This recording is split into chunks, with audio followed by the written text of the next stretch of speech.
Entre la Benne et Orx, la route de la digue, qui traverse le marais d'Orx, a bénéficié de travaux afin d'améliorer la sécurité des cyclistes et des piétons. L'ancienne route à double sens est devenue un chaussée-doux. C'est une voie qui, sur une emprise fixée, donc sans élargissement, permet de faire circuler à la fois des voitures, à la fois des vélos et des piétons. Le tout en sécurité. Le principe, c'est qu'il y a en fait une seule voie, mais qui est à double sens. Et lorsque les véhicules se croisent, eh bien, ils se déportent, à condition qu'il n'y ait pas de vélo, sur la partie cyclable. Donc c'est une voie qui est limitée à 50 km/h, voire parfois à 30 d'ailleurs, et qui permet donc cette multifonction en toute sécurité.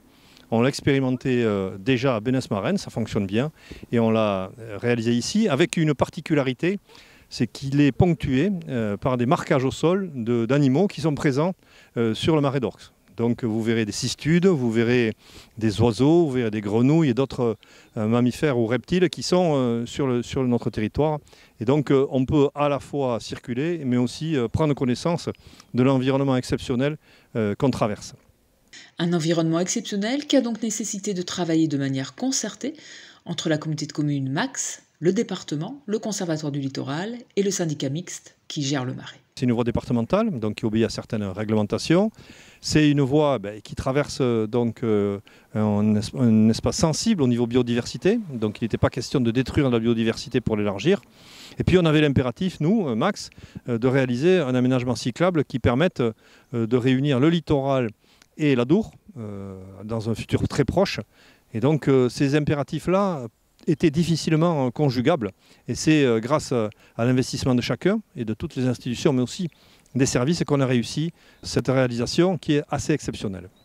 Cet aménagement vient s'ajouter aux 140 km de réseau cyclable déjà présents sur Max qui s'emploie à faciliter la pratique du vélo. On a longtemps considéré que le vélo en fait était un aménagement touristique principalement. Depuis déjà plusieurs années, Max s'est engagé dans le vélo du quotidien, autrement dit dans les liaisons domicile-travail.